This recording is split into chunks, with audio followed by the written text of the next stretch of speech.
உத்தரப்பிரதேசத்தில் வன்முறையால் பாதிக்கப்பட்ட சம்பல் பகுதிக்கு சென்ற ராகுல் காந்தி தடுத்து நிறுத்தப்பட்டிருக்கிறார். அதனை முக்கிய செய்தியாக பார்க்கிறோம். இது குறித்த கூடுதல் விவரங்களை நம்முடைய செய்தியாளர் சுசித்ராவிடம் கேட்கலாம். சுசித்ரா, ராகுல் காந்தி தடுத்து நிறுத்தப்பட்டது எதனால்?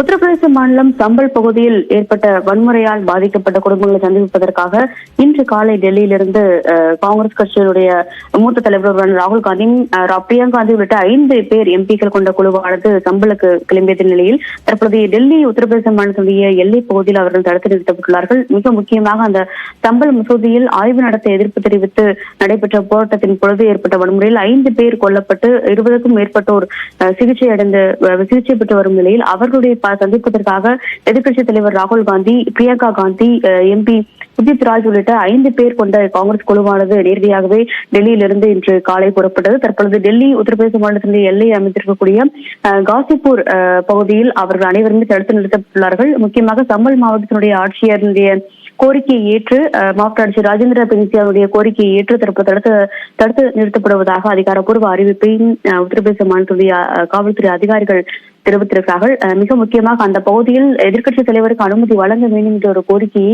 காங்கிரசினுடைய உத்தரப்பிரதேச மாநில தலைவர் அஜய் ராயும் கோரிக்கையாக விடுத்து வரும் நிலையில் அதற்கு மறுப்பு தெரிவிக்கப்பட்ட நிலையில் தற்பொழுது அங்கு பதற்றமான சூழ்நிலை என்பது நிலை வருகிறது. மேலும் காங்கிரஸ் தொண்டர்கள் மற்றும் போலீசாரிடையே தற்போது சற்று தள்ளுமுள்ளு ஏற்பட்டு அங்கிருக்கும் பேரிகார்டுகளை அகற்றுவதற்கான முயற்சியில் காங்கிரஸ் தொண்டர்கள் முயற்சித்து வருவதை நம்மால் காட்சியில் பார்க்க முடிகிறது. வன்முறை நடந்த பகுதிக்கு செல்வதற்கு ராகுல் காந்திக்கு மறுப்பு தெரிவிக்கப்பட்டிருக்கிறது. அங்கு ஒரு அசாதாரணமான சூழல் நிலவுவதை பார்க்க முடிகிறது. விரிவான விவரங்களுக்கு நன்றி சுசித்ரா.